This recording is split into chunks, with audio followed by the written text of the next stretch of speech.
Baby found a German Shepherd. Stuck in a candy machine. What happened next? Left everyone in tears.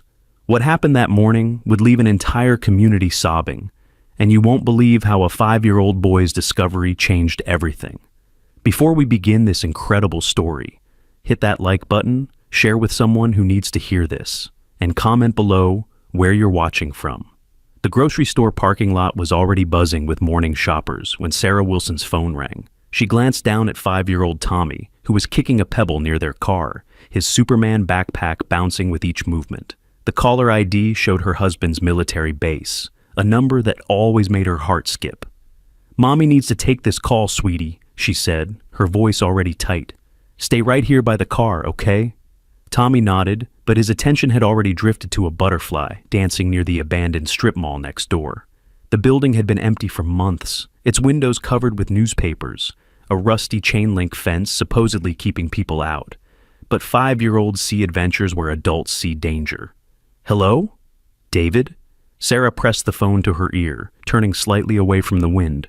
The connection crackled with distance, thousands of miles between her and her deployed husband. "Is everything okay?" While his mother's voice grew worried, then relieved, then worried again, Tommy watched that butterfly float over the fence. It landed on something shiny, a broken arcade sign that read, "Chen's Wonder World," in faded letters. Half the letters had fallen off, leaving gaps like missing teeth. The butterfly disappeared through a hole in the fence. Tommy looked back at his mom. She was pacing now, one hand pressed to her forehead, completely absorbed in the call. He could hear fragments. Deployment extension and 3 more months, and something that sounded like crying, but maybe wasn't. The hole in the fence seemed bigger when he got closer. Big enough for a small boy to squeeze through if he really wanted to. And Tommy really wanted to see where that butterfly went. His sneakers crunched on broken glass as he wiggled through. The sound should have warned him to turn back, but 5-year-olds don't think about danger the same way adults do. They think about butterflies and adventures and mysterious buildings that look like treasure caves. The arcade's back door hung open, creaking in the wind like it was inviting him in. That's when he heard it, a whimper. Soft, desperate, barely audible over the morning traffic. But Tommy heard it clear as day because children hear things adults miss, like pain that needs helping. "Hello?" His voice echoed in the darkness beyond the door. Dust particles danced in the single shaft of sunlight, cutting through the gloom. The whimper came again, louder this time. It sounded like his neighbor's dog when it got its paw stuck in the fence, only sadder, much sadder. Tommy stepped. Inside, the arcade was a graveyard of broken dreams. Skee-ball machines stood covered in white sheets like ghosts. Pac-Man and Street Fighter cabinets lined the walls, their screens dark and cracked. The air smelled like old pennies and something else, something wild and frightened. The whimpering led him deeper, past a row of claw machines filled with stuffed animals that stared out with button eyes. Their fuzzy faces were pressed against the glass like prisoners. Tommy's footsteps echoed on the sticky floor, each step pulling slightly like the ground didn't want to let him go. Then he saw it. In the back corner, next to a wall of vintage pinball machines, stood an old candy vending machine, the kind with the spiral dispensers and a big glass front. But something was wrong with the picture, very wrong. A German Shepherd's head was trapped inside the dispensing slot at the bottom. The dog's body sprawled on the floor, thin. So thin Tommy could count its ribs even from across the room. Its fur, which might have once been glossy black and tan, was matted with dirt and something dark that looked like dried blood around its neck where the metal pressed against skin. "Oh no," Tommy whispered, and the dog's eyes, brown and deep and full of more hurt than any creature should carry, locked onto his. The dog tried to move, tried to lift its head, but the machine held it trapped like a metal jaw. A soft whine escaped, barely a sound at all, as if the dog had already given up on anyone hearing. Tommy dropped to his knees beside the animal.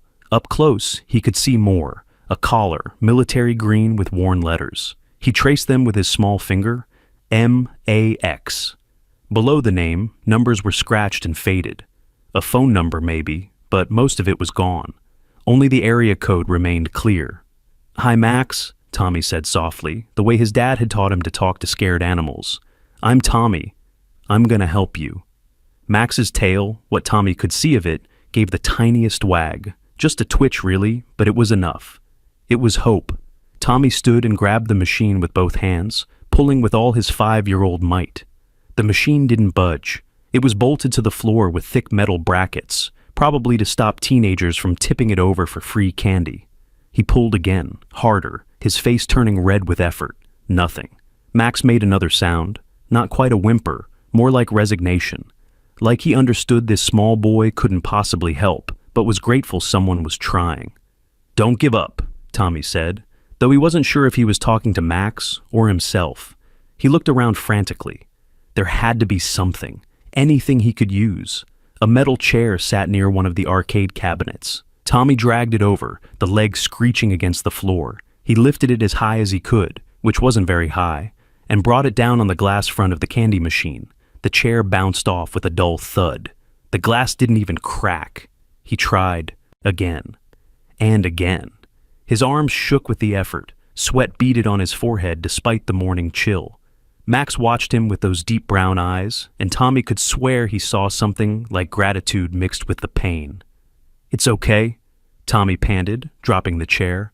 "I'll find another way." He circled the machine, looking for weaknesses.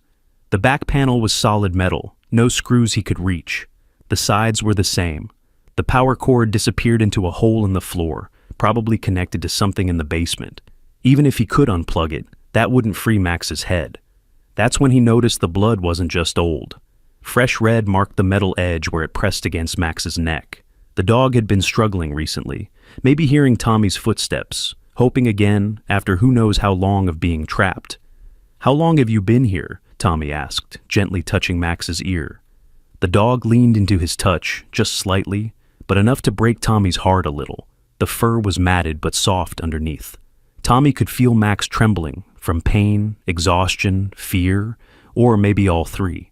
The dog's breathing was shallow, quick little pants that didn't sound right. Tommy remembered his water bottle in his backpack. He'd forgotten he was wearing it, the Superman logo now covered in dust from squeezing through the fence. He pulled out the bottle. Apple juice, actually, because he'd refused water at breakfast. "You must be thirsty," he said, unscrewing the cap. But how could he give it to Max? The dog's head was trapped at an angle that made drinking impossible. Tommy looked at the machine's dispensing area. There was a small gap, just enough for Max's head to have gotten stuck trying to reach something inside. Maybe the same gap could work in reverse. Tommy poured a tiny bit of juice into his palm and carefully maneuvered his hand through the gap beside Max's head. It was tight. The metal scraped his wrist, but he managed to get his cupped hand near Max's mouth. The dog's tongue, dry and rough, lapped at the juice desperately. Tommy repeated the process, handful by handful, ignoring the sticky juice running down his arm. Max drank like he hadn't had water in days, which might have been true. "My daddy's a soldier," Tommy said as he worked, because talking made him feel less scared. "He's far away right now, in a place called Afghanistan. Mommy cries sometimes when she thinks I'm asleep." Max's eyes stayed on Tommy's face as he talked. "He taught me about dogs like you. German shepherds. He said they're the bravest dogs, that they help soldiers. Is that what you did? Were you brave?" Something in Max's eyes seemed to flicker. Recognition, maybe, or memory. The dog's tail wagged again, stronger this time. Tommy noticed something else on the collar, a small medal, tarnished but definitely military. He'd seen similar ones in his dad's drawer, the ones his dad said were for doing your job when it mattered most. "You were a soldier?" "Dog," Tommy said with certainty now. "Like my daddy, but with 4 legs." He gave Max the last of the juice, then sat back on his heels. The dog looked marginally better, eyes more focused, breathing still labored but steadier. But Tommy knew this wasn't enough. Max needed real help soon. "I'm gonna get you out," Tommy promised. "I don't know how yet, but I will." Max made a soft sound, almost like agreement. Then, struggling against the pain it must have caused, the dog lifted one paw and placed it on Tommy's knee. The gesture was so human, so full of trust, that Tommy felt tears prick his eyes. "My daddy says soldiers don't leave anyone behind," Tommy whispered. "I won't leave you." But even as he said it, he could hear his mother's voice in his head. "Never go anywhere alone, never talk to strangers, never enter abandoned buildings. He'd broken every rule. She was probably looking for him right now, probably scared. He should go get her, get adults, get help. But when he started to stand, Max's paw pressed harder on his knee, and those brown eyes looked so afraid. Like Max knew that if Tommy left, he might not come back. Or might not come back in time. "Okay," Tommy said. "Okay, I'll stay a little longer. Let me look for something else." He stood and surveyed the arcade again. There had to be tools somewhere. Mr. Chen, whoever he was, must have fixed these machines sometimes. Nobody just left broken games broken forever, right? Tommy ventured deeper into the arcade, Max's eyes following him as far as they could before the machine blocked the view. Near the back wall, behind a curtain that released a cloud of dust when he pulled it, Tommy found a small office. The desk was covered in papers, yellowed with age. Pictures lined the walls, a smiling older man, presumably Mr. Chen, standing with various people in front of the arcade machines. In several photos, he posed with soldiers in uniform. One photo in particular caught Tommy's eye. Mr. Chen shaking hands with a young soldier, while a German shepherd sat at attention beside them. The dog looked exactly like Max. Tommy's heart pounded. He grabbed the photo, squinting at the faded date stamp in the corner. 2 years ago.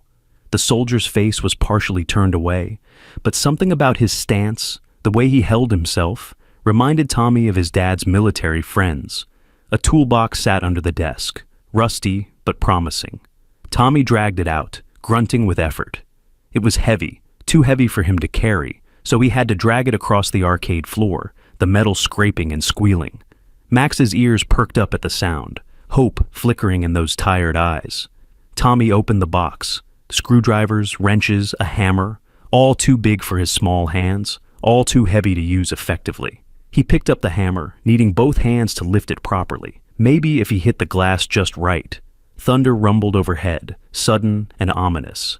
Tommy hadn't noticed the darkening sky through the newspapered windows, but now he could hear rain starting to patter on the roof. A drop landed on his head. He looked up to see water already finding its way through holes in the ceiling.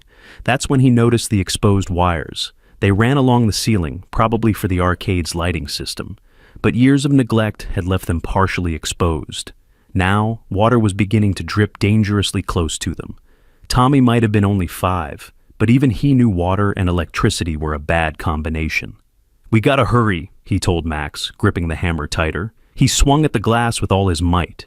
The hammer connected with a sharp crack, and this time, finally, a small fracture appeared. Not enough to break through, but progress. Tommy swung again and again, his small arms burning with effort. The crack grew into a spider web of fractures. Just a little more. That's when he heard it, his mother's voice, distant but unmistakable, calling his name. She sounded frantic, scared. Tommy froze, hammer still raised. He should answer. He should run to her right now.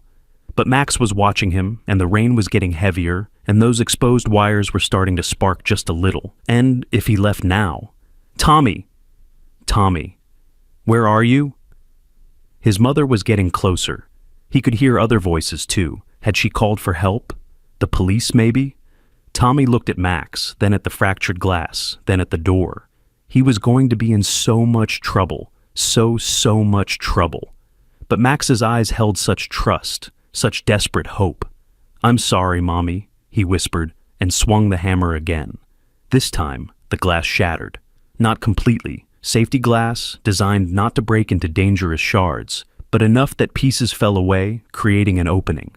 Tommy dropped the hammer and started pulling at the broken sections with his bare hands, not noticing the small cuts appearing on his palms. "Tommy!" His mother's voice was right outside now. He could hear her rattling the fence, probably seeing the hole he'd crawled through. "In here!"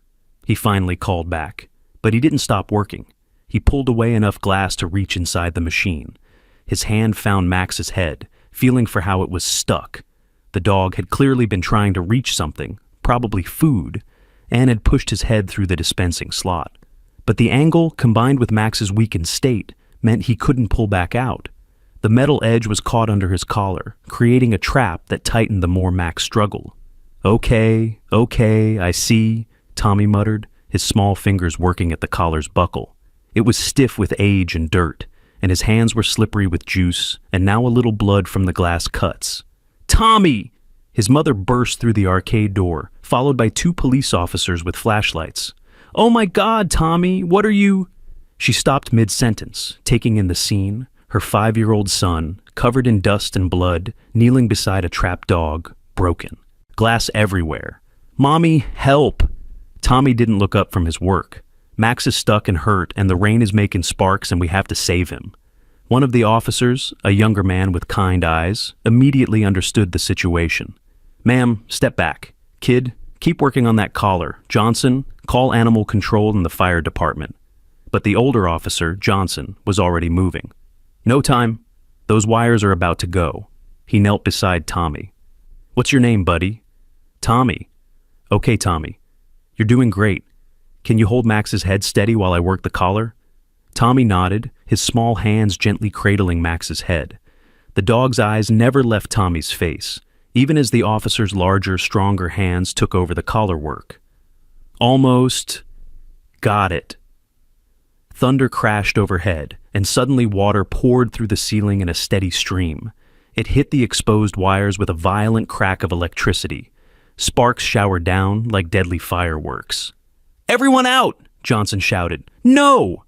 Tommy wrapped his arms around Max. "We can't leave him! Tommy, please!" His mother reached for him, but Tommy pressed closer to Max.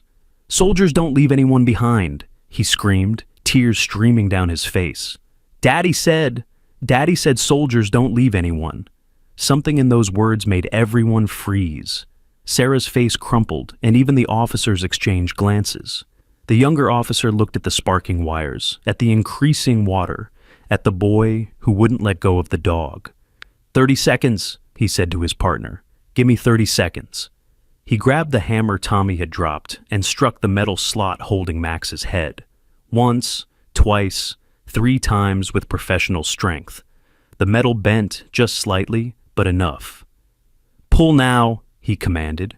Johnson pulled the collar while Tommy and the younger officer gently guided Max's head. For a moment, nothing happened. Then, with a scrape of fur against metal, Max's head slipped free. The dog collapsed completely, unable to stand. Without hesitation, the younger officer scooped Max into his arms. No easy feat with a full-grown German shepherd, even an emaciated one.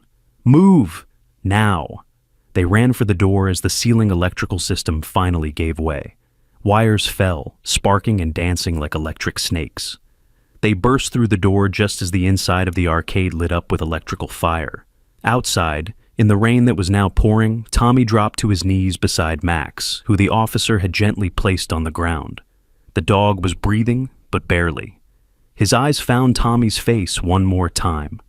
"You're safe now," Tommy whispered, rain and tears mixing on his cheeks. "You're safe, Max." His mother wrapped her arms around him, sobbing, but Tommy couldn't look away from Max. The dog's paw lifted, shaking with effort, and touched Tommy's hand. Then Max's eyes closed. "Is he—" Tommy couldn't finish the question. The younger officer checked Max's pulse. "He's alive, but barely. We need to get him to a vet now." "I'll drive," Johnson said, already on his radio calling it in. "The emergency vet on Madison Street?"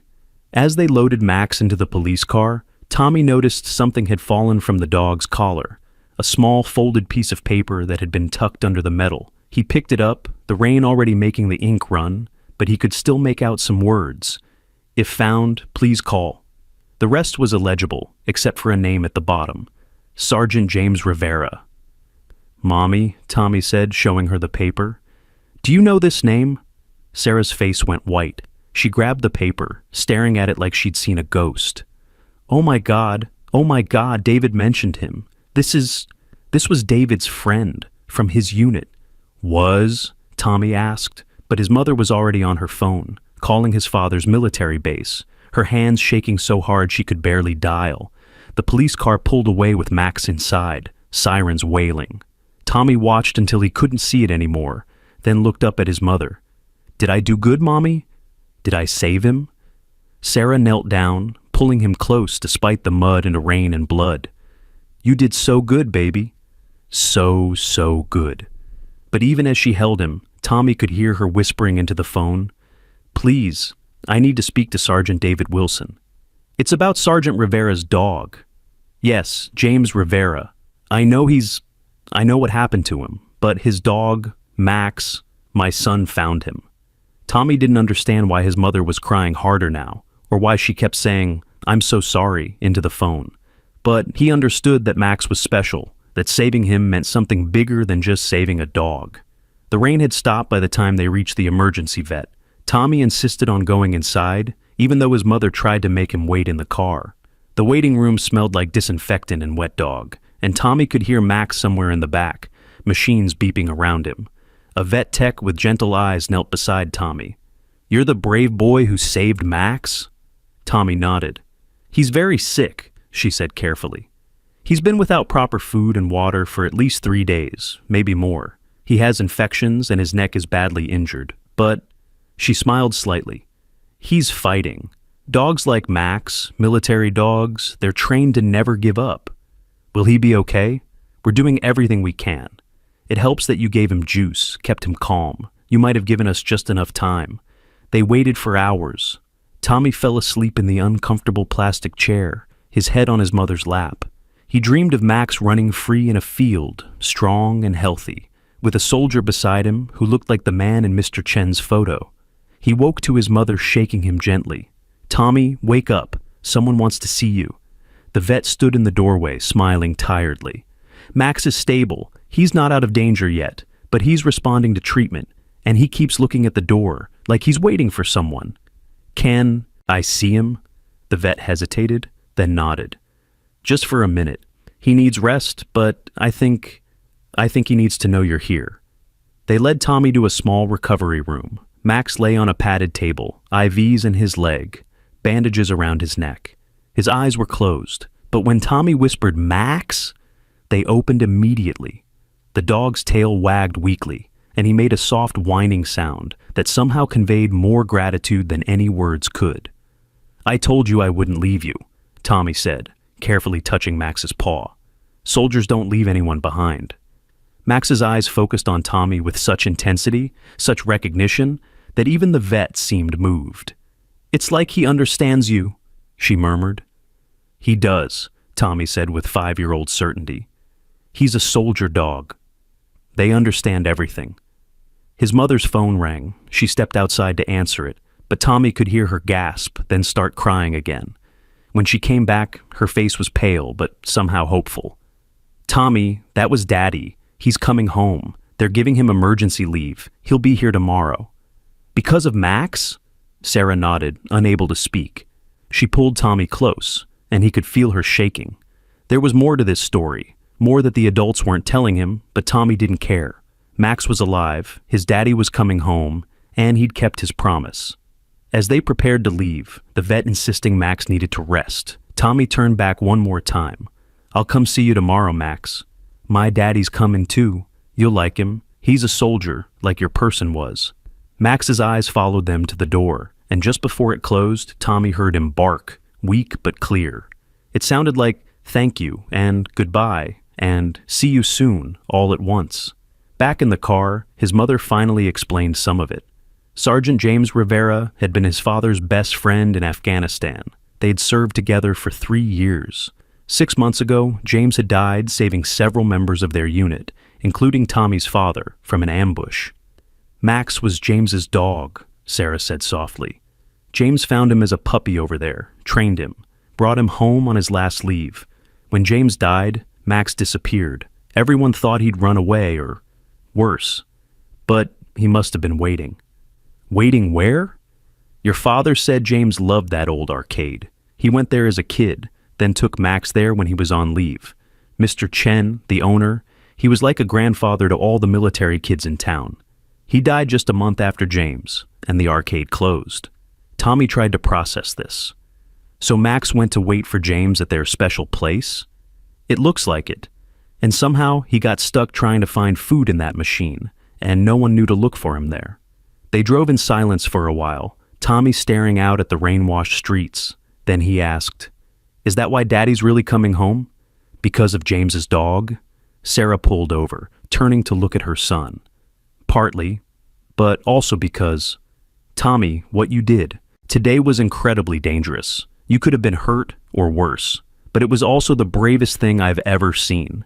You saved Max, but more than that, you gave your daddy a chance to keep a promise to his friend. What promise? To take care of what mattered most to James. And apparently, that was Max. That night, Tommy could barely sleep.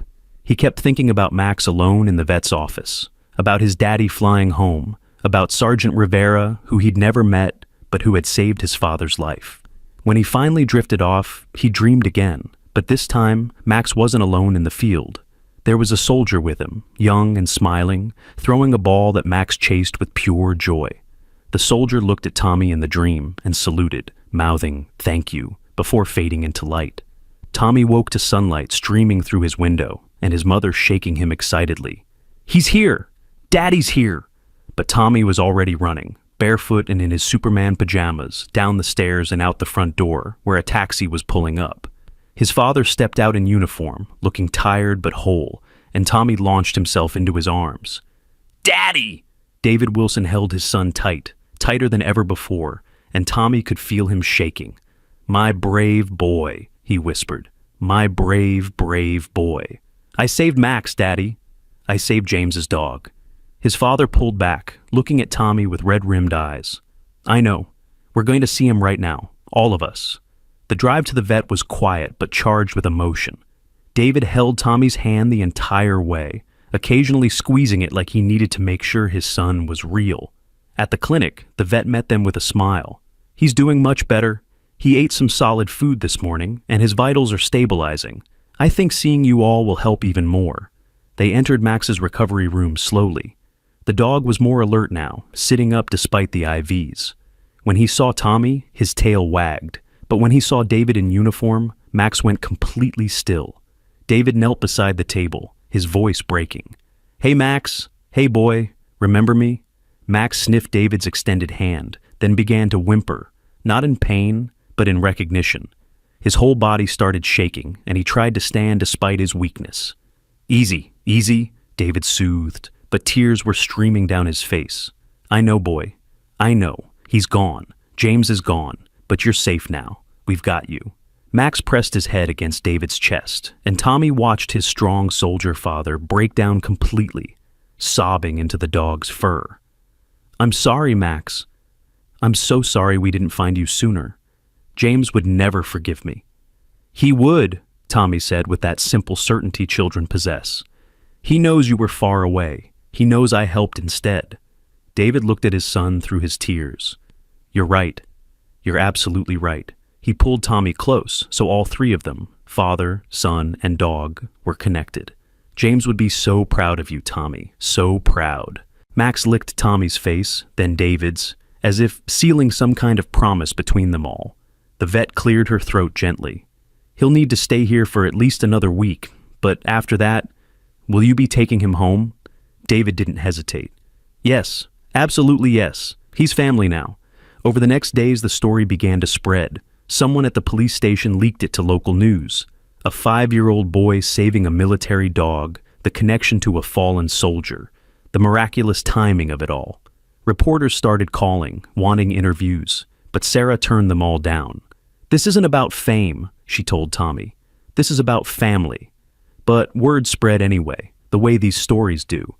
The vet clinic reported donations pouring in to cover Max's medical bills. Someone started a fund to restore Mr. Chen's Arcade as a community center for military families. The story touched something deep in people. The loyalty of a dog, the bravery of a child, the bonds that survive even death. Tommy visited Max every day, reading to him from his picture books, telling him about school, sharing his snacks through the cage bars once Max could eat normally. The dog's recovery was remarkable, each day stronger, eyes brighter, tail wagging more enthusiastically. On the 5th day, an older couple appeared at the clinic while Tommy was there. They stood in the doorway, uncertain, and Tommy could see they'd been crying. "You must be Tommy," the woman said softly. "We're James's parents.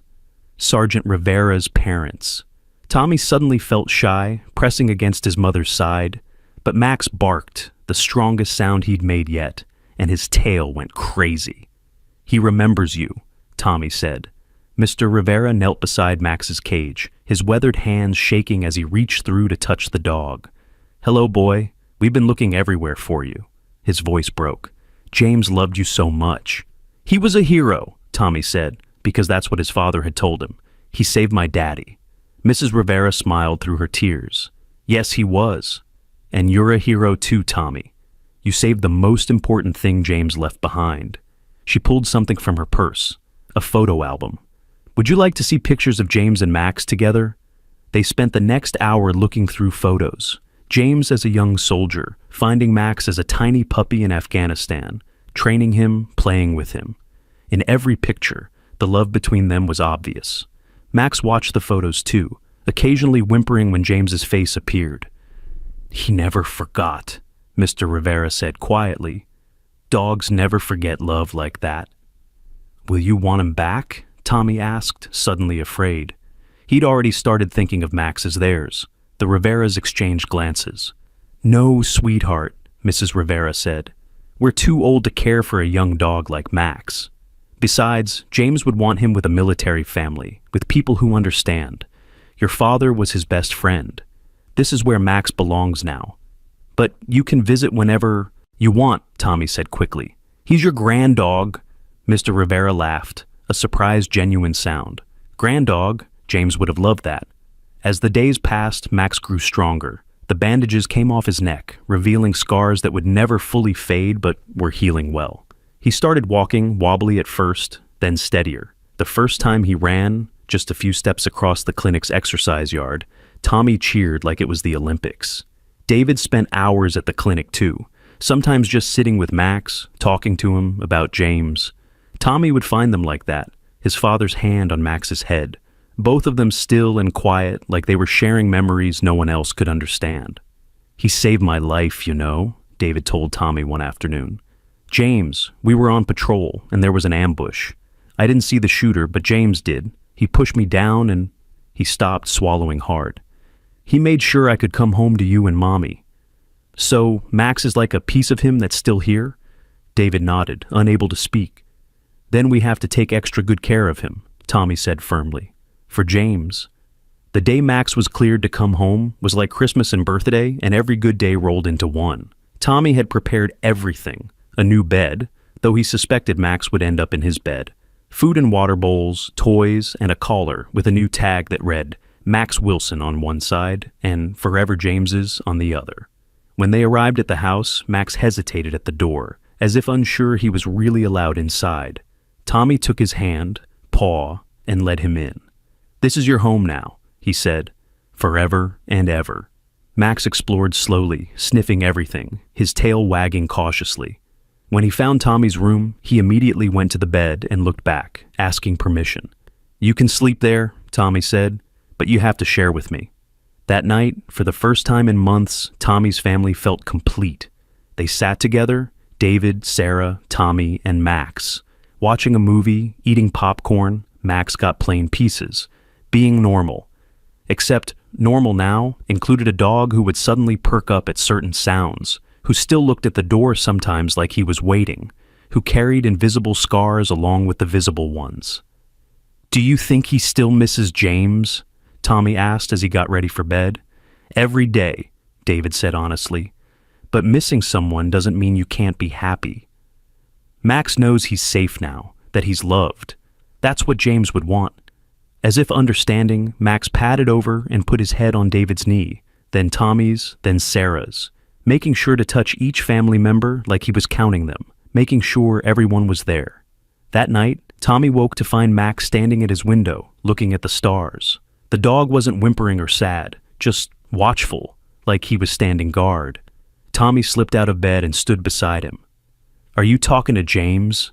he whispered. Max's tail wagged once, and he licked Tommy's hand. "Tell him we'll take good care of you. Tell him thank you for saving my daddy."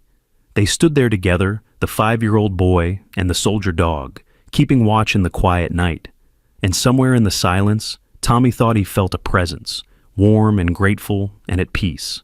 The next morning brought unexpected visitors. The news had finally picked up the story in a big way, and reporters gathered outside, hoping for interviews. But more importantly, soldiers from David's unit began arriving, men and women who had served with James, who had been looking for Max since he disappeared. Each one had a story about James and Max, how Max would steal MREs and share them with the stray dogs on base, how James taught him to detect IEDs, saving countless lives, how the two were inseparable, more like partners than owner and pet. "He talked about Max all the time," one soldier said, scratching Max's ears. "Said when his tour was up, they were going to start a training program for rescue dogs." "He still can," Tommy piped up. "Max can teach other dogs how to be brave." The adults exchanged glances over his head, but David nodded slowly. "Actually, that's not a bad idea. A training center in James's name." The idea took hold quickly. Within days, a GoFundMe for Rivera's Rescue Training Center had raised thousands. The old arcade property, damaged but not destroyed by the electrical fire, was donated by Mr. Chen's estate for the cause. It felt like the whole town was rallying around this story of loss and redemption. But for Tommy, the most important moments were the quiet ones. Like when Max started playing again, actually picking up a ball and bringing it back, his tail wagging like a puppy's. Or when he stopped checking the door constantly, finally accepting this was home. Or the first time he barked happily instead of in warning. The day Tommy came home from school and Max greeted him like he'd been gone for years instead of hours. There were hard moments too. Thunderstorms sent Max into panic attacks, pressing against Tommy's bed, shaking. Certain sounds, helicopters, fireworks, even car backfires, would make him freeze, then search frantically for threats. And sometimes, Tommy would find him in James's donated military jacket, the Riveras had brought it over, nose buried in the fabric, tail still. "He has PTSD, David explained gently. Like some soldiers do, his brain still thinks he's in danger sometimes. How do we fix it? We don't fix it. We help him through it. We show him he's safe, over and over, until more days are good than bad." Tommy understood this. He'd seen his father wake up from nightmares, seen him flinch at sudden noises. Max and his dad were alike in ways that went beyond their military service. They both carried invisible wounds that needed patience and love to heal. The weeks following Max's homecoming brought revelations that would shake everyone to their core. It started with something simple. Tommy was playing in the backyard with Max when the dog suddenly froze, staring at the back gate. His whole body went rigid, not with fear, but with recognition. "What is it, boy?" Tommy asked, following Max's gaze. An elderly man stood at the gate, hunched and weathered, holding a cane. He wore a faded military cap, and his eyes were fixed on Max with an expression of disbelief. "Cannot be," the man whispered in accented English. "Cannot be the same dog." Max whined, a sound Tommy had never heard him make before. Confused, eager, uncertain all at once. The dog took a step toward the gate, then looked back at Tommy as if asking permission. "Do you know Max?" Tommy asked, his hand protectively on Max's collar. The old man's eyes filled with tears. "I knew a dog like this, but he belonged to a soldier who—" He stopped, studying Max more carefully. "The scar on his ear. May I come closer?" Tommy's mother appeared at the back door, immediately protective. "Can I help you?" "My name is Chen Wei," the man said, removing his cap respectfully. Was the brother of Chen Lu. He owned the arcade where this brave boy found the dog." Sarah's expression softened. "Mr. Chen's brother? We heard he had no family left. I live in Seattle now, just came to settle his affairs. But this dog—" He looked at Max again, who was now pulling slightly toward him, tail wagging hesitantly. "My brother sent me pictures every week. This soldier, James, would bring his dog to the arcade. They would sit for hours, the three of them, talking about the war, about life." He pulled out an old flip phone, scrolling through grainy photos. "See? This is from 2 months before my brother died."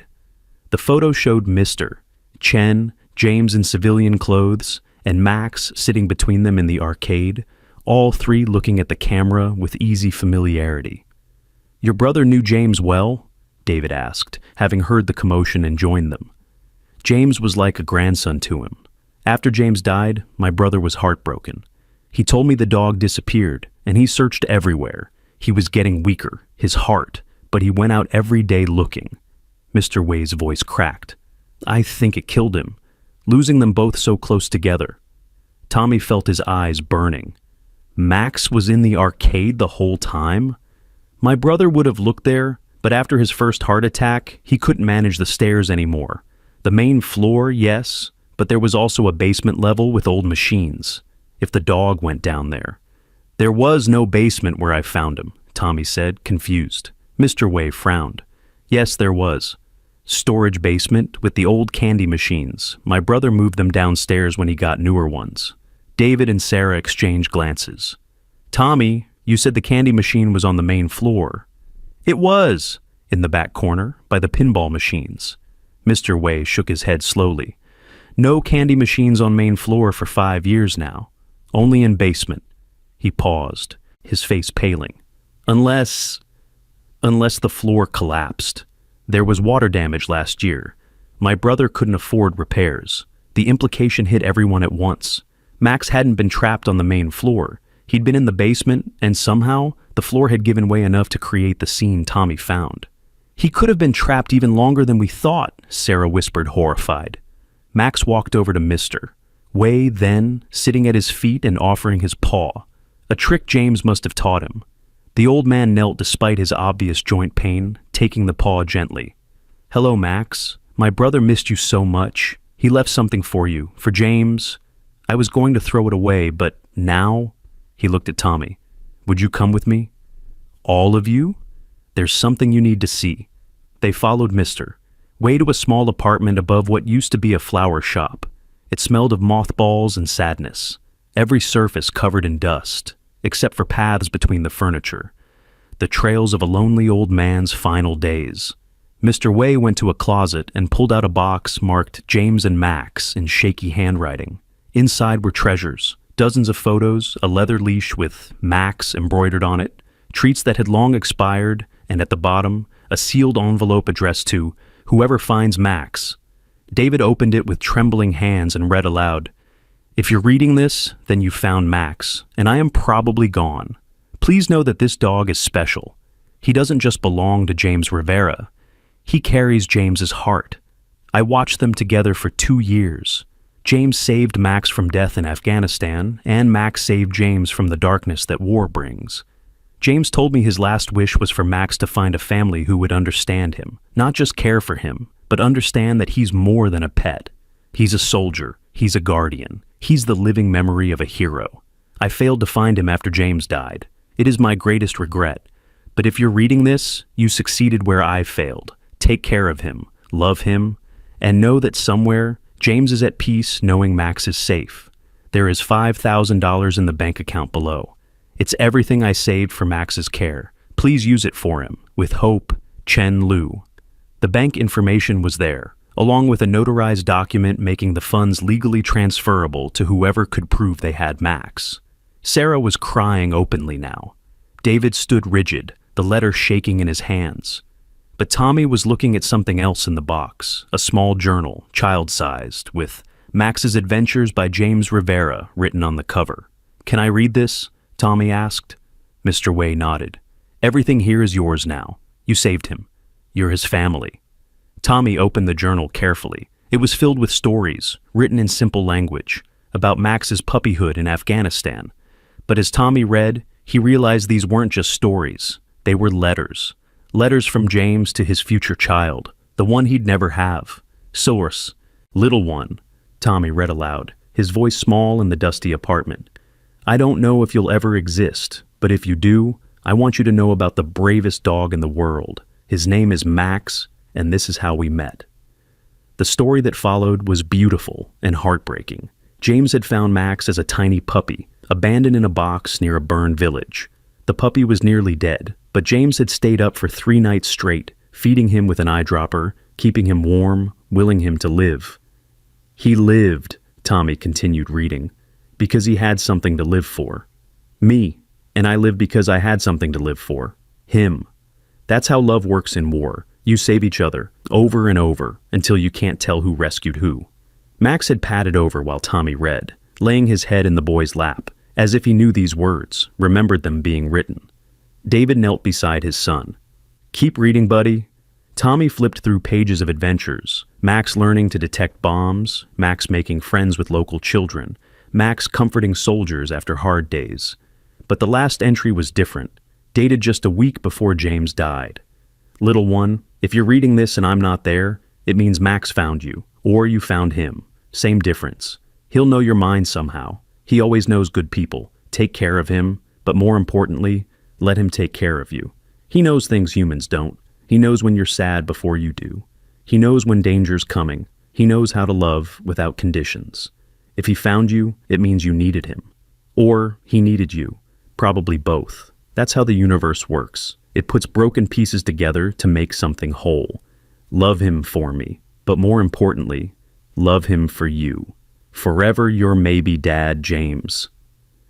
The room was silent except for quiet crying. Even Mr. Way was wiping his eyes. Max stood and walked to each person in the room, touching them with his nose as if checking that everyone was okay. "He knew," Tommy said suddenly. "James knew something might happen to him." "Soldiers always know," David said quietly. "We hope, but we know." Mr. Way cleared his throat. "There's one more thing. My brother owned the building where the arcade was. It's not worth much. Damaged, needs work. But in his will, he left it to James, since James is gone." He looked at David. "It would go to his next of kin, or to whoever James designated for Max's care." "We can't accept that," Sarah started, but Mr. Way held up his hand. "You must. My brother had no children, no other family but me. I'm old, I have no use for it. But you could make something from it. Something for James, for Max, for all the soldiers who need what they gave each other. Unconditional love and understanding." Tommy looked up at his parents. "The training center? Rivera's rescue?" David nodded slowly. "We could actually do it. Not just talk about it, but really do it." Over the following days, word spread about the journal, the letter, the building donation. The story had already touched hearts, but now it became something bigger. Veterans from 3 states started calling, offering to help renovate the building.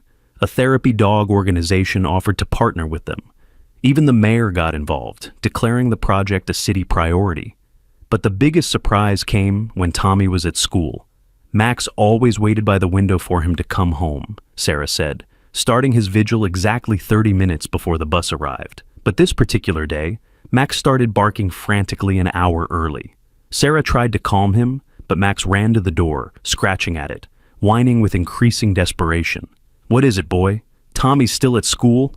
Max bolted the second she opened the door, running faster than she'd ever seen him move since his recovery. Sarah grabbed her keys and followed, finding Max at Tommy's elementary school, pacing outside the main entrance. The principal was just coming out. "Mrs. Wilson, I was about to call you. There's been an incident. Where's Tommy?" Sarah's heart was in her throat. "He's fine. He's in the nurse's office." But there was a situation at recess. A child fell from the climbing structure, quite badly. Tommy was the only one who saw it happen, behind the equipment where the teachers couldn't see. Sarah rushed inside, finding Tommy sitting with the school nurse, his clothes dirty and a bit torn. "Mommy," I helped, just like with Max. The nurse explained, "A kindergartner named Luis fell and was knocked unconscious. Tommy found him and remembered what you taught him about not moving injured people. He sent another child for help and stayed with Luis, keeping him calm when he woke up, making sure he didn't move his neck. The paramedics said Tommy might have prevented serious injury," the principal added. "Luis had a concussion and a fractured wrist, but moving wrong could have hurt his spine." Sarah hugged Tommy tight, but her son was looking past her. "How did Max know?" They all turned to see Max in the doorway. He'd somehow gotten into the building. The dog walked straight to Tommy, sniffing him all over, as if checking for injuries, then sat pressed against his leg. "Dogs know things," the nurse said softly, "especially special dogs like that one." The story of Max knowing Tommy was in trouble added another layer to the growing legend. Scientists from the university wanted to study their bond. Animal behaviorists offered theories. But Tommy knew the truth was simpler. Max was still a soldier, and soldiers protect their family. The renovation of the arcade building began 2 weeks later. It was supposed to be a small ceremony, just breaking ground, but hundreds showed up. Veterans, families, dog trainers, people who'd followed the story from the beginning. Tommy and Max stood with the golden shovel. Painted plastic, really, but Tommy didn't care. As they pushed it into the dirt together, Tommy's hands and Max's paws both on. The handle. Something extraordinary happened. A sound came from Max that no one had heard before. Not quite a bark, not quite a howl, but something triumphant and mournful and joyful all at once. It echoed off the buildings, and every dog in the neighborhood answered, creating a chorus that raised goosebumps on everyone's arms. "He's telling James," Tommy said with certainty. "He's telling him we're building something good here." The work was hard. David took leave to oversee construction. Sarah coordinated volunteers. Tommy and Max became the unofficial mascots, visiting every day after school. Max seemed to understand what was happening. He would walk through the construction, tail high, inspecting the work like a commanding officer.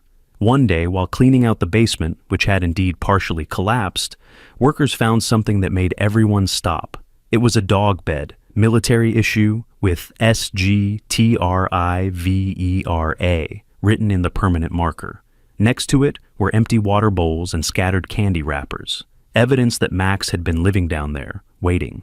"He made a home where he last saw James happy," David said, his voice thick. "He was waiting for James to come back to their happy place." Tommy hugged Max tight. "But he has a new home now. With us." Max licked Tommy's face, but his eyes stayed on that old bed for a long moment before he turned away, as if finally saying goodbye.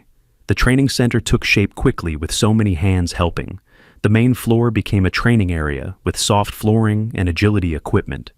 The upper floor was converted into a veterans lounge and counseling rooms. But the basement, that became something special.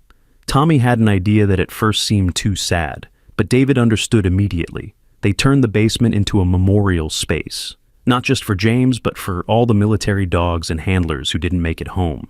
The walls were lined with photos, stories, collar tags, and medals. At the center, in a glass case, sat the candy machine that had trapped Max, restored and repurposed as a symbol of how love makes us wait in impossible places for the people we've lost. The grand opening was scheduled for Veterans Day. The media coverage was intense. The story had gone national, then international. Donations poured in from around the world. A famous actress who'd lost her brother in Afghanistan sent a check that would fund operations for 5 years. But 3 days before the opening, Max stopped eating. At first, Sarah thought he was just excited by all the activity. But then he stopped drinking too, and began pacing constantly, whining at nothing. The vet found nothing physically wrong. "Sometimes dogs just know things," she said carefully. "Is there anything significant about the date?" David checked his phone, then went very still. "November 11th. It's not just Veterans Day. It's the day James died, 1 year ago exactly." They all looked at Max, who was staring at the door again, waiting. "He remembers," Tommy said. "He knows it's been a year." That night, Max wouldn't settle. He paced from room to room, checking on each family member repeatedly. Finally, at midnight, he went to Tommy's room and began pawing at the journal they had found in Mr. Chen's apartment. Tommy woke immediately. "What is it, boy?" Max continued pawing at the journal, then ran to the window, looking at the stars. "You want me to read it? Now?" Max barked once softly and settled by the window. Tommy opened the journal randomly and began reading aloud. It was an entry about a night mission where Max had saved 3 soldiers by alerting them to an IED. James wrote about how proud he was, how Max was more than a dog. He was a guardian angel in fur. As Tommy read, Max finally relaxed, his head dropping to his paws. By the time Tommy finished the entry, Max was asleep, peaceful for the first time in days. He needed to hear James's words, Tommy told his parents the next morning. He needed to remember him right. The opening ceremony was everything they had hoped and more. The building was packed with veterans and their families, service dogs in training, local officials, and media. Tommy was supposed to cut the ribbon with Max, but when the moment came, Max did something unexpected. He walked away from Tommy, through the crowd, straight to an elderly woman in a wheelchair whom no one had noticed arrive. She was wearing a Gold Star Mother pin, the mark of someone who'd lost a child in military service. Max sat at her feet and offered his paw, the same way he'd done with Mr. Way. The woman's attendant spoke quietly. "This is Mrs. Martinez." Her son Roberto served with James Rivera. He didn't make it home either. Mrs. Martinez, who hadn't spoken since her son's funeral, according to her attendant, looked at Max with tears streaming down her face. Then, in a voice creaky from disuse, she said, "Roberto wrote about you. About the miracle dog who kept everyone's spirits up." The crowd had gone completely silent. Max gently placed his head in her lap, and she stroked his fur with shaking hands.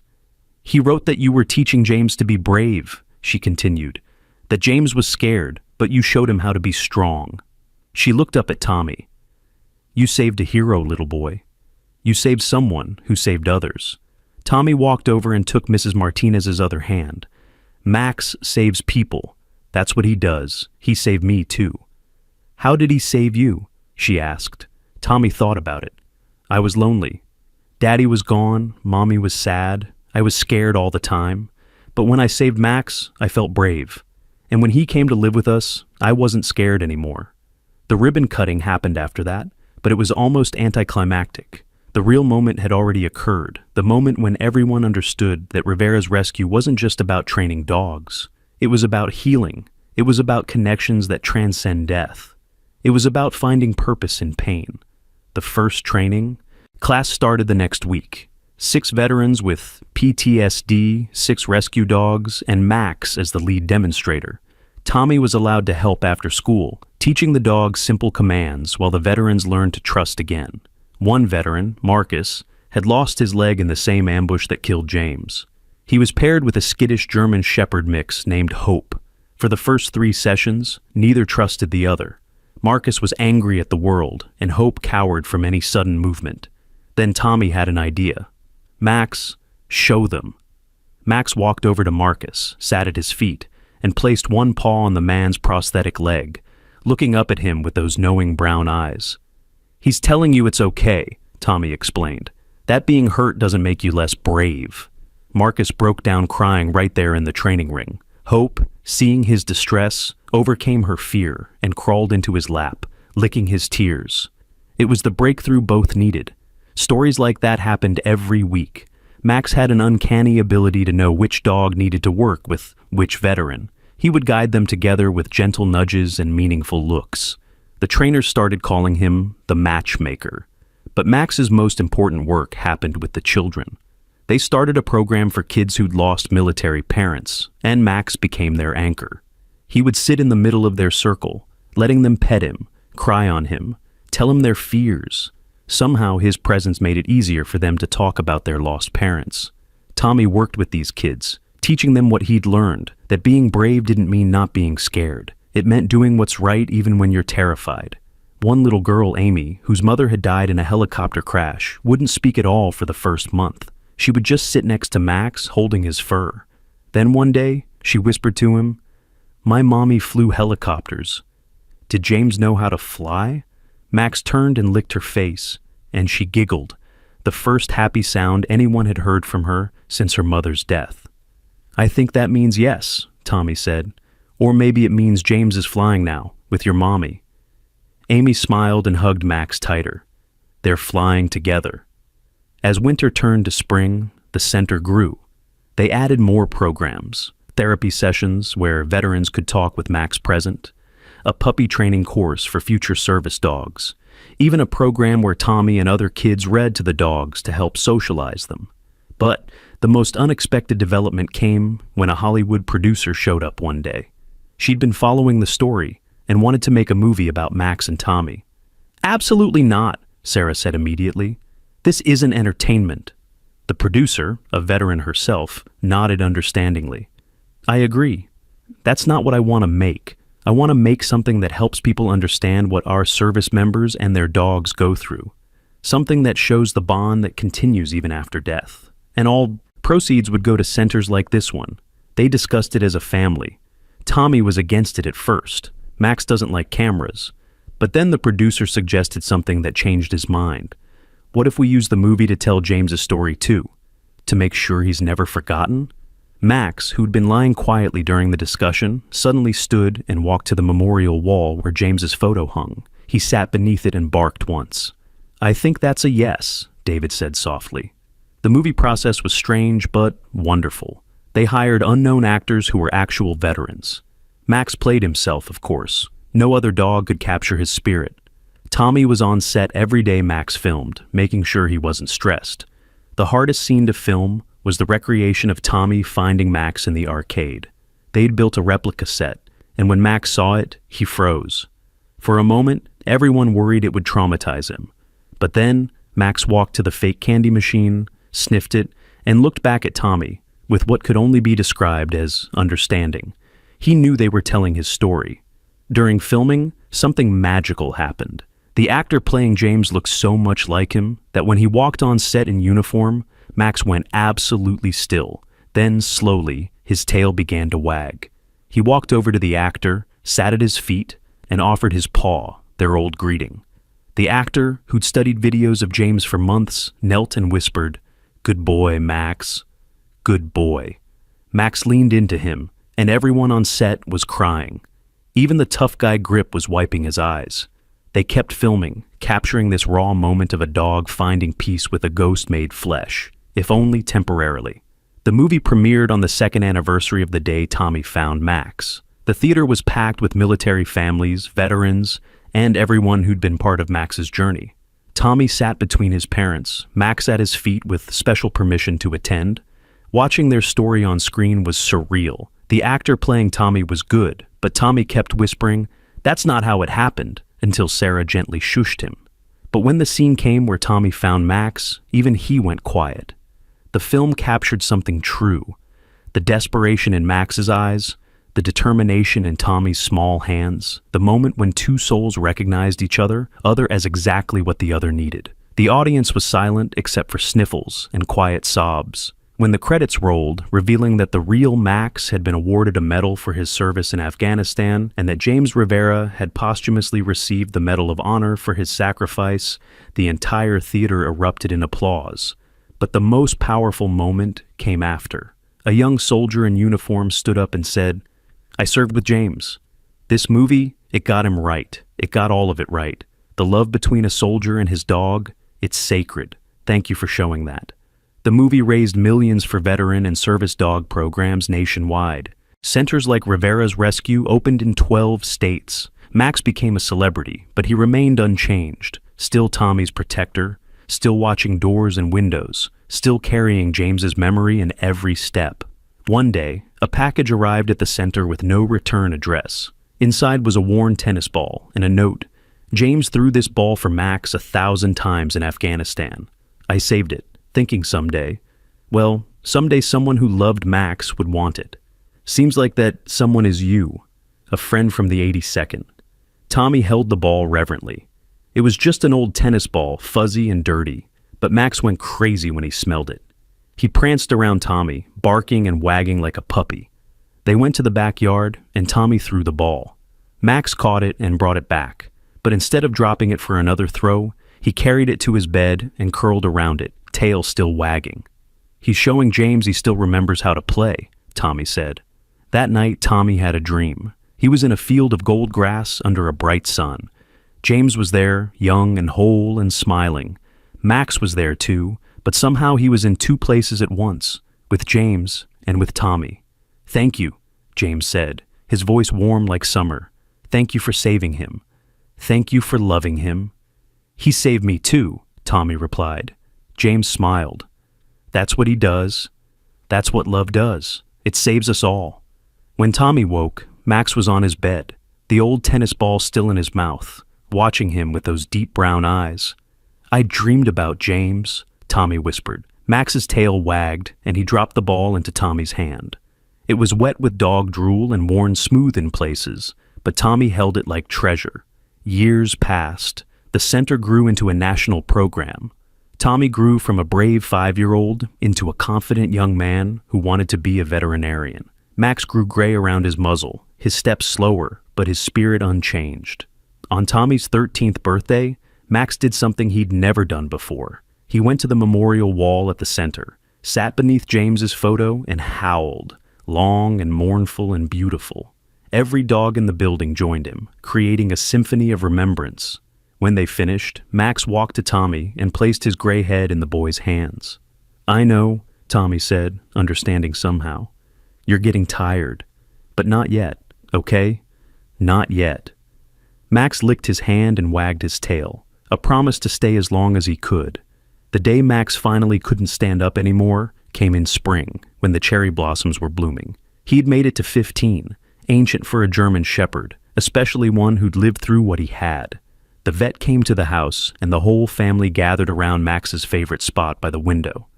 "You can go," Tommy whispered, now 18 and heading to college in the fall. "You can go to James now. We'll be okay." Max looked at each family member one last time, David, Sarah, Tommy, then closed his eyes with a soft sigh, his paw in Tommy's hand. They buried him at the center, beneath a cherry tree, with full military honors. Hundreds came, veterans and their dogs, families who'd been helped, children who'd learned to be brave from a boy and his rescued dog. The headstone read, "Max, soldier, friend, bridge between worlds." He waited for love and taught us all how to be brave. Tommy stood at the grave, now taller than his father, and spoke, "Max showed me that love doesn't end with death. It transforms. It becomes memory, and memory becomes story, and story becomes inspiration. Every dog we train here, every veteran we help, every child who learns to be brave, that's Max living on. That's James living on." As he spoke, a butterfly landed on the headstone, orange and black, like the one that had led 5-year-old Tommy through a fence to find a trapped dog and change his life forever. The butterfly stayed for a moment, wings catching the light, then flew up and away, dancing on the wind towards somewhere beautiful and unseen. Tommy smiled through his tears. "Goodbye, Max. Say hi to James for us." The wind rustled the cherry blossoms, and for just a moment, Tommy could swear he heard a bark, joyful and free, echoing from somewhere just beyond sight, where soldiers and their dogs run together in fields of endless gold, waiting patiently for the people they love to find them again. The center's work continued. Tommy went to veterinary school, specializing in military and service dogs. He came back to run Rivera's Rescue, expanding it into an international program. Every dog that graduated wore a small medal on their collar, a replica of the one Max had worn, ensuring that the bond between James and Max would ripple outward forever. On the 10th anniversary of finding Max, Tommy, now Dr. Thomas Wilson, stood in the same arcade building, now gleaming and full of life. He was training a new class of veterans and dogs, and he told them the story, as he always did. "A 5-year-old boy found a dog stuck in a candy machine," he began, and watched their skeptical faces slowly transform into wonder as the story unfolded. When he finished, a veteran with fresh scars asked, "Is it really true? All of it?" Tommy smiled and pointed to the memorial wall, where Max's photo sat next to James's, forever together. "Every word, and the best part, it's still happening. Every time someone chooses love over fear, every time someone refuses to give up, every time someone saves a life, human or animal, Max and James's story continues." He looked at the new dogs, all rescues, all carrying their own traumas and hopes. "These dogs will save you," he told the veterans, "and you'll save them. That's how it works. That's how it's always worked." As the class began their first training session, Tommy noticed something that made him stop. A small boy, maybe 5 years old, was pressed against the window, watching with wide eyes. His mother stood behind him, wearing a gold star pin. Tommy walked outside. "Hi there. Do you like dogs?" The boy nodded shyly. "My daddy did. He had a dog in the army, but they both didn't come home." Tommy knelt to the boy's level, remembering being 5 years old and scared, and finding purpose in an abandoned arcade. "Would you like to meet some very special dogs? Dogs who understand about daddies who don't come home?" The boy's mother started to protest, but Tommy gently said, "Sometimes kids need what adults can't give them. Sometimes they need 4 legs and fur and unconditional love." He led them inside, and immediately a young golden retriever puppy broke from the training group and ran straight to the boy, sitting at his feet and offering her paw. "She chose you," Tommy said. "That means you're special." The boy took the paw solemnly. and the puppy licked his face, making him giggle for the first time since his father's funeral. "What's her name?" the boy asked. "She doesn't have one yet." "She's waiting for the right person to name her." The boy thought seriously, then said, "Hope. Because Daddy always said even when things are dark, you gotta have hope." Tommy smiled, seeing the cycle begin again. "Hope it is." As the boy played with hope, his mother asked Tommy, "How do you do it? How do you keep believing in happy endings after so much loss?" Tommy watched the boy laugh as Hope performed puppy tumbles and thought of Max, of James, of his younger self crawling through a fence toward an unknown destiny. "Because the ending isn't the point," he said. "The love is. The connections we make, the lives we save, the courage we find, that's what matters." Max taught me that. He waited in an impossible place for someone who couldn't come back, but in that waiting, he found us. He found a different kind of reunion. He pointed to the memorial wall where hundreds of photos now hung, dogs and handlers, veterans and their rescued companions, children who'd learned to be brave. "Every one of these is a love story," he said. "Not all of them end the way we want, but all of them matter. All of them change us." The mother nodded, tears in her eyes, watching her son smile for the first time in months. As Tommy walked back to the training ring, he passed the old candy machine in its place of honor. He touched it gently, a ritual he performed every day. "Thank you," he whispered, though he wasn't sure if he was thanking the machine, Max, James, or the universe that had conspired to bring them all together. A bark echoed from the training ring. Not Max's bark, but another dog learning to be brave, another veteran learning to trust, another story beginning. Tommy smiled and returned to work, carrying Max's memory in every step, knowing that somewhere, in a place beyond sight but not beyond love, a soldier and his dog were watching, tails wagging, proud of what their sacrifice had become. The story that began with a 5-year-old boy finding a trapped dog had become something eternal, a reminder that love transcends death, that courage comes in all sizes, that sometimes the most important rescues are the ones where we save each other. And in the cherry tree above Max's grave, birds sang a song that sounded almost like barking, joyful and free and forever. If this story touched your heart, please like and share it with someone who needs to hear it. Comment below with your own stories of brave pets or the military heroes in your life. And don't forget to subscribe for more incredible true stories that will restore your faith in love, loyalty, and the unbreakable bonds that connect us all. Remember, sometimes angels have 4 legs and fur, and sometimes the smallest hands can perform the biggest rescues.